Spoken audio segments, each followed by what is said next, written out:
On the news, NLC President Ajaero says Labour are awaiting Tinubu's decision on national minimum wage. Senate passes 98.5 billion naira FCT supplementary budget. And NNPC Limited denies inflating petrol subsidy claims by 3.3 trillion naira. Thank you for joining us on News Now. I'm Simisola Achikun.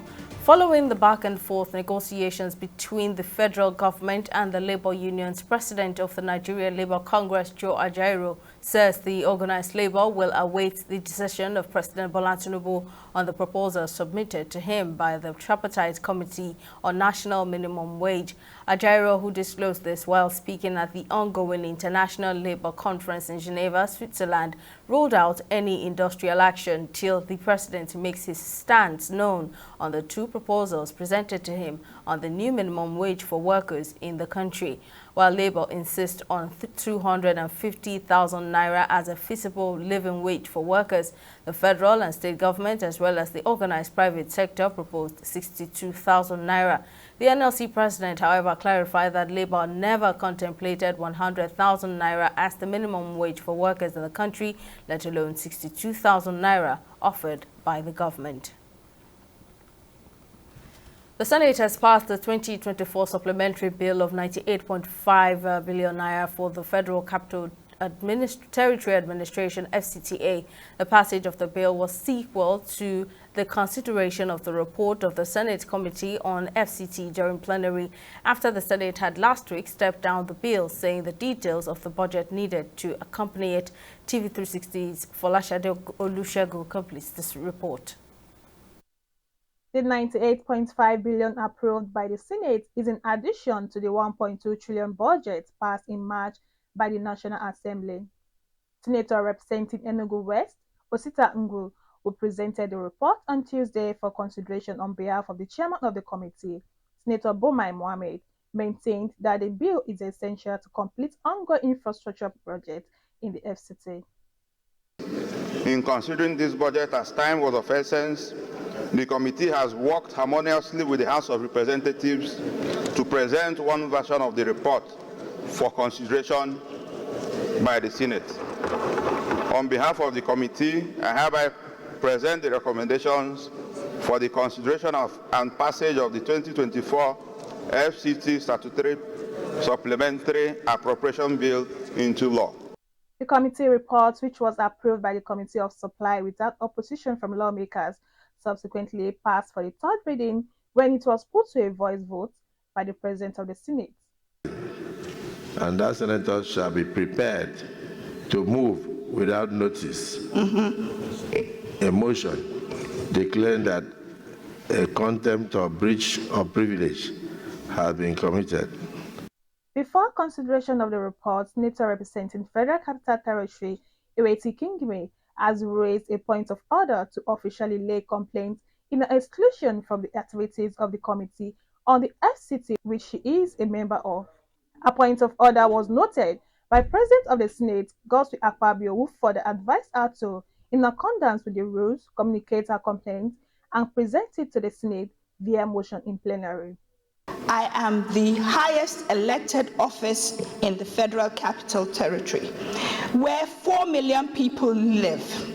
I also want to call to the attention of the Senate that though I am in the Committee of the Federal Capital Territory, whenever critical matters like budget or anything to do with the FCT is being discussed, I am never told. All I see is that it has been brought to the Senate. Colleagues, a bill for an act to authorize the issue from the Federal Capital Territory Administration's Statutory Revenue Fund of the Federal Capital Territory Administration's account, the total sum of 98.5 billion naira only for capital projects for the service of the Federal Capital Territory, Abuja, for the financial year ending on the 31st day of December 2024. According to the report presented by Mohammed Ibrahim, the senator representing Yobe South, the allocation also includes 48.7 billion naira is for engineering services, 18 billion naira for education secretariat, 16 billion naira for public buildings, and 16 billion naira for transportation departments. Folashade Olusegun, reporting for TV360, Abuja. The Nigerian National Petroleum Company Limited, as the NAD reports, it inflated the subsidy on premium motor spirit, popularly called petrol, by 3.3 trillion naira during the administration of former President Muhammadu Buhari. The company, in a statement issued by its spokesperson Olufemi Shoneye, also said it was not aware of any planned audit of its account, as alleged with the report in a section of the media earlier. It argued that its subsidy claims were verifiable, stressing that all relevant records on subsidy had been sent to the agencies in charge. The NNPCL also said it will resist any attempt to drag the company into the apparent politics of fuel subsidy, as it currently operates on a commercial basis and the express provisions of the Petroleum Industry Act. Amid the challenges of adequate power supply in the country, Minister of Finance and Coordinating Minister for the Economy, Wale Edun, has declared that liquidity is the major solution required by the troubled power sector. The minister gave his submission to the committee that is investigating the controversial Makeup Gas reprocessing deal involving the Ministry of Finance, NDPHC, Calabar Generation Company Limited, and Aku Gas Limited. TV360's Emeka Amako completes. Files in the report. The minister said the agreement on gas supply between NPDHC and Aku Gas Limited was inherited by former President Muhammadu Buhari in 2015, since it was signed in 2011 during President Goodluck Jonathan's administration. According to him, just as the Ministry of Justice was not aware of the contract agreement, the Ministry of Finance was also not part of it from the beginning. But however, the Finance Ministry got involved for the purpose of facilitating the required liquidity. The Special Assistant to the Finance Minister says matters of contract agreements being investigated by the Senate Committee on Power will provide the required liquidity, which the Ministry is planning in collaboration with the Nigerian Liquefied Natural Gas. The best explanation one can do at this time is that there's a dispute about the figures. So, for example, the 2024 figures, are not even here. And I'll call on Dr. Moi, who has been with the project before, and whose knowledge of it predates one zone, to give further explanation on the figures, please. Speaking further, the Managing Director of NDPHC informed the Senate Committee that based on the agreement with Aku Gas Limited, the company is taking supply from 3 out of the 5 units and generating power from the Calabar plant to the national grid, which according to him is the best power plant nationwide. Yes, in 2011, the gas needs of the power plant was based on the capacity of the power plant. So the power plant has capacity to take all the contracted quantity. Even the people who negotiated and signed that took into consideration that it might not be at all times you will need all the contracted quantity. That's why they have 20% tolerance level. Outstanding gas today, Makeup Gas, as of December 2022, is about 26 BCF, billion cubic feet of gas, theoretically. Yes, that at least will bring over $300 million to Ministry of Finance if it is liquefied and sold as an LNG. That was the idea, and it is growing by the day. While thanking the stakeholders for providing clarity, the chairman of the committee, Senator Iyinaya Baribe, said investigations are still ongoing. The only way we can get out of this is a total negotiation. And when you are doing a total negotiation, you must be sure of your own capacity to do business. If you are not sure of it, we'll just be going around and be going deeper and deeper into debt. The committee also addressed problems relating to systemic transition, frequency and voltage issues in Nigeria's power sector. Ahead of this year's Democracy Day, the federal government has declared Wednesday, June 12, 2024 as a public holiday.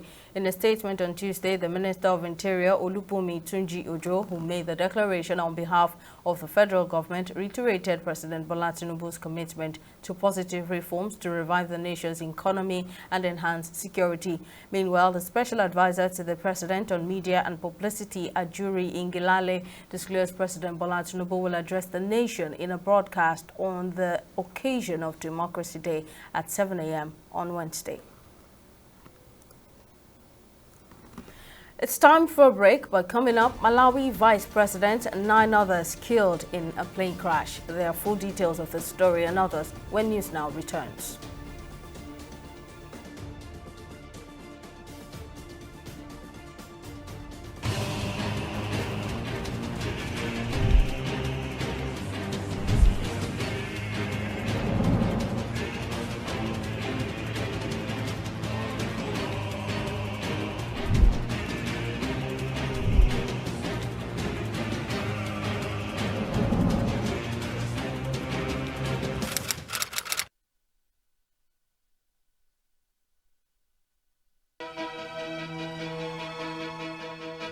Opinions are free, facts are sacred, but truth is universal. How, in practical terms, can we, for instance, de-escalate the tension? When you go into public office, you must be ready to answer to the people. We know where the enemy is. 3 places. The Lake Chad Basin, the border area between Nigeria and Cameroon, and then the Sambisa Forest. On Digi 360, we give you a complete dose of everything. Opinion, facts and undiluted truth. I hardly believe what politicians say in this part of the world. A new Nigeria is possible, a future is possible. We delve into the issues, dissect it so that you can understand it, use it to take action. I don't think there's any need for any governor to look for grant for ranching. Digi 360, dissecting the issues.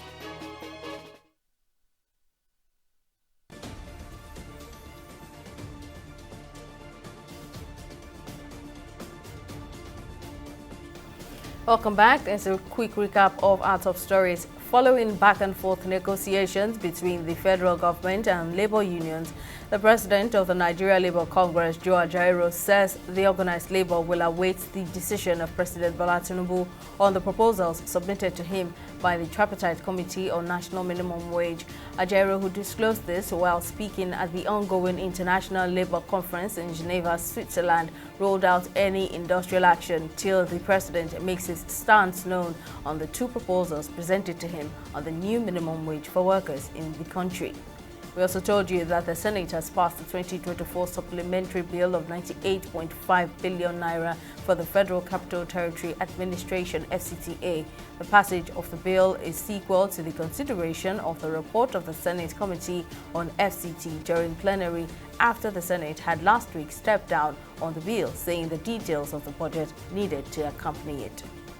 In case you missed any of our news bulletins or for more updates, you can catch us on Limex World TV and AVO TV or log on to our website on www.tv360nigeria.com. You can also follow us on our social media platforms on Twitter, Instagram and YouTube at TV360 Nigeria, or download our mobile app on Google Play Store, Huawei App Gallery and Apple Store. On Facebook, we're at TV360 Online.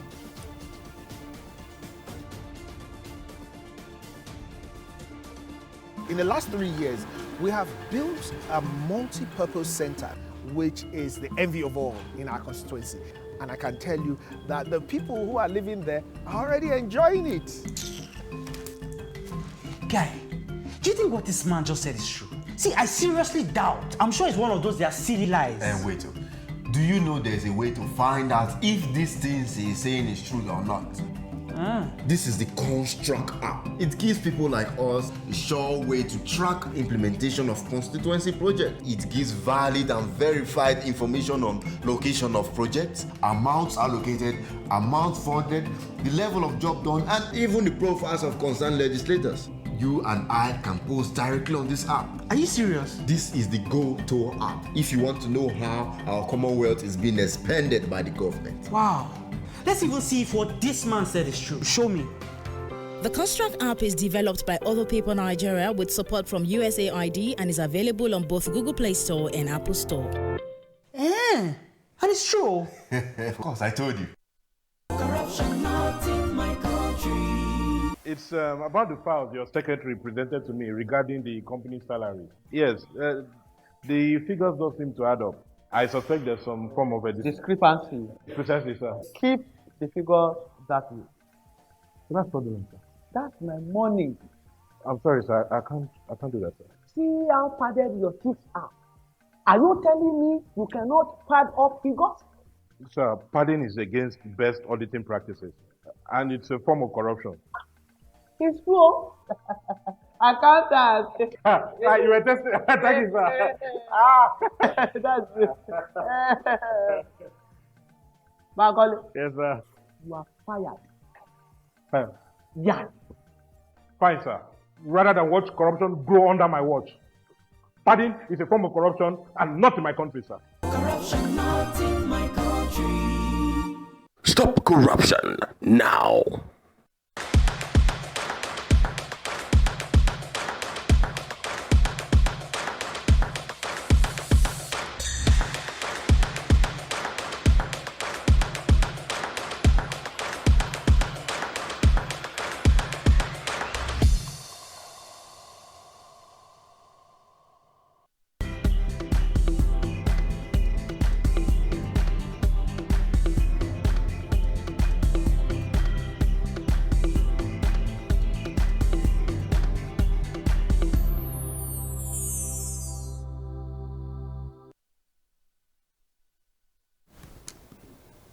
It's now time for business and stock market reports. Joy Uchejim has the latest. Over to you, Joy.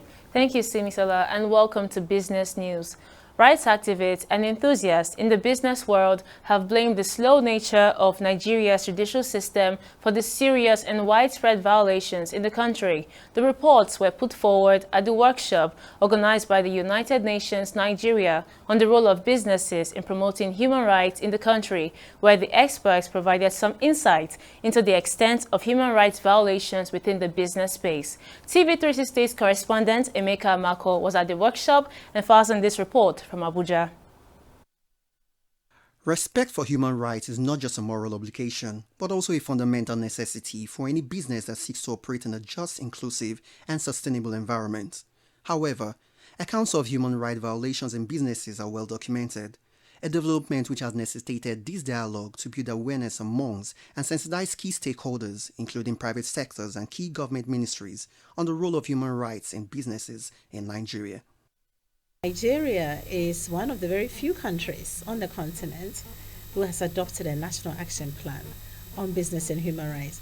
And we are here to discuss how we can best support the government and businesses who are intending to do business in Nigeria to make sure that in their business conduct and in their business behavior that they are responsible and that they do not commit human rights violations. The idea ultimately is to ensure that we have a dedicated plan that will be implemented here in Nigeria under the leadership of the government to promote human rights. And as UNDP, we're here to support the conversation as part of the UN's contribution to the conversation on business and human rights, in particular with a focus on women.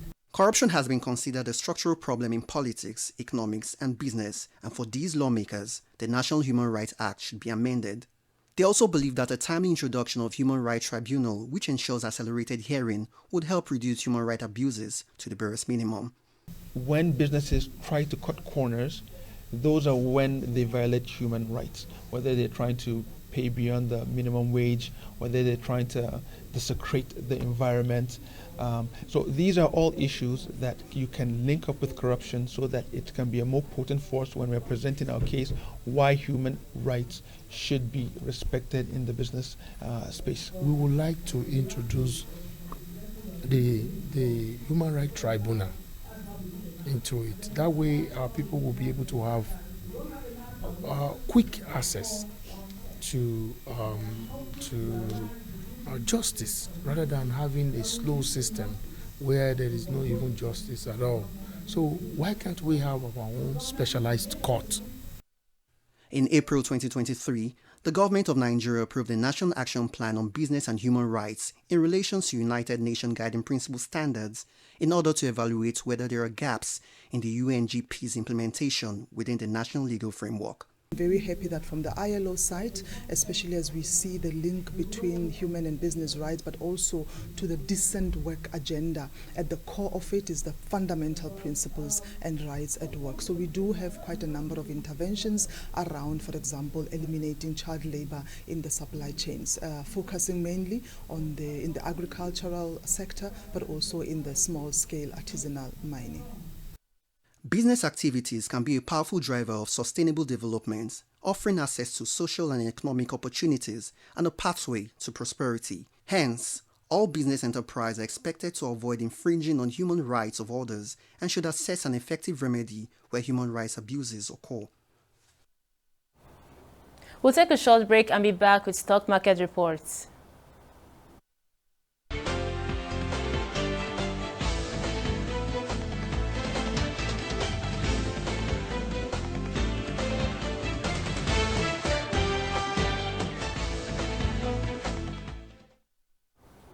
Welcome back. Nigeria's equities market closed the second weekday of trading on a negative note, reducing by 0.16% and therefore losing part of the gains accrued on Monday. Now, National Salt Company came out last to close at 36 naira 80 kobo, followed by Thomas Wyatt Nigeria, both losing with an end-of-day price depreciation of over 9%. Now, market activities were still on the high side though, with 843 million volumes of shares exchanged in 8,064 deals, corresponding to a market value of 16.6 billion naira. But when compared with the NGX trading on Monday, today's data shows 12% decline in volume and 23% improvement in turnover. Now on to our foreign equities. It's the same story for the UK FTSE and the US Dow Jones, as they both recorded a bearish trade on Tuesday. However, Japan's Nikkei maintained the northward progression to close at 0.25%. Now let's take a look at our foreign exchange market. Now the Naira lost heavily on the black market on Tuesday to trade at 1,485 Naira with the US dollar, and the Great British Pound traded at 1,885 Naira on the black market, while the Euros traded at 1,580 Naira on the black market. That's it on both business and stock market reports. Back to you, Simi, for the rest of the news. Thank you very much, Joy. Malawi's Vice President Saulos Chilema has been killed in a plane crash along with 9 other passengers, the country's President Lazarus Chakwera announced on Tuesday. The aircraft went missing after it failed to land at the Mzuzu International Airport, about 380 kilometers to the north of the capital, Lilongwe. The wreckage of the plane has been located. Addressing the nation, the Malawian leader disclosed the aircraft was found completely destroyed near a hill in the Chikangawa forest in northern Malawi, adding that words cannot describe how heartbreaking the situation is. Chakwera has paid tribute to his deputy, describing him as a good man, a devoted leader, and a patriotic citizen who served his country with distinction. 4 American instructors from a small Iowan university have been injured in a stabbing attack in a public park in northeast China's Jilin province on Monday. Local police say the incident occurred shortly before noon on Monday at a park in Jilin City, and the suspect, a 55-year-old local man, surnamed Kui, was detained the same day. Jilin City police say in a social media statement that Kui collided into a foreigner while walking in Baishan Park and then stabbed the foreigner and 3 fellow foreigners with a knife, as well as a Chinese tourist who tried to stop him, adding that the victim's injuries were not life-threatening. On Tuesday, China's foreign ministry says the incident was a random attack and that it would not affect normal people-to-people exchanges between China and the United States. On sports, the Minister of Sports Development, John Eno, has summoned the Nigeria Football Federation, NFF, and demanded a detailed technical report on the Super Eagles following their last 2 disappointing performances during the 2026 World Cup qualifying series in the June window. The Super Eagles managed to secure only 1 point from a possible 6 following a 1-1 draw against South Africa at the Godswill Akpabio Stadium in Uyo and losing 2-1 to Benin Republic in Abidjan in their 3rd and 4th games of Group C. These results leave the Eagles with a total of just 3 points from a possible 12 in their quest to qualify for the 2026 World Cup, which will be jointly hosted by USA, Canada and Mexico. Reacting to the performance of the national team, sports analyst Kunle Sholaja described the Super Eagles outing as disappointing, having played 7 World Cup matches without a win. Personally, I have never been an apostle of hiring someone like Finidi George, because you ask yourself, what's the pedigree of Finidi George in giving him that job? The topmost job in football hierarchy in Nigeria today is the position of the national team coach. And once you get it wrong, every other thing will be wrong. We got the appointment of Finidi George wrong, and we could see from the results we are having. Before the World Cup qualifying matches, you need to go back to the 2 matches we played in the FIFA window of March. You watch the first match, the only match we have won so far under Finidi George. It was a scrappy win against an under-strength Ghanaian team. And then the second match was against Mali. For the first time since 1972, Mali defeated Nigeria. It has never happened before. And what is more appalling in that match was the kind of spectacle that we put up. We were so clear-footed.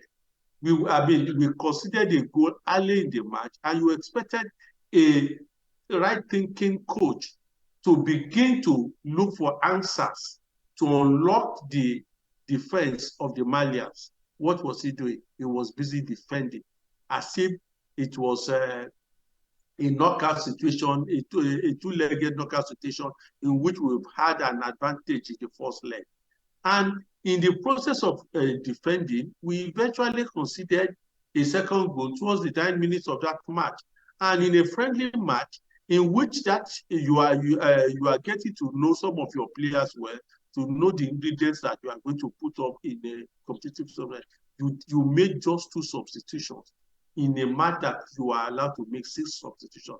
That's one of the things that faulted the choice of Finidi George. Well, it's just very unfortunate, even though arithmetically they can still qualify, but from the spectacle that we've been exposed to, that is very, very unlikely, because winning their next, all their remaining matches is already putting pressure on the team. That is, they have 0 option.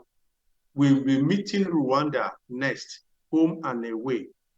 What that means is that we must not even give a draw a chance.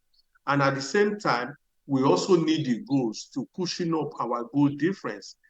Everybody will now turn to statistician, holding calculator to calculate how much points, how much goals we need to advance. And it's a wrap on our bulletin on News Now. Thank you for watching. We'll see you again next time. Bye for now.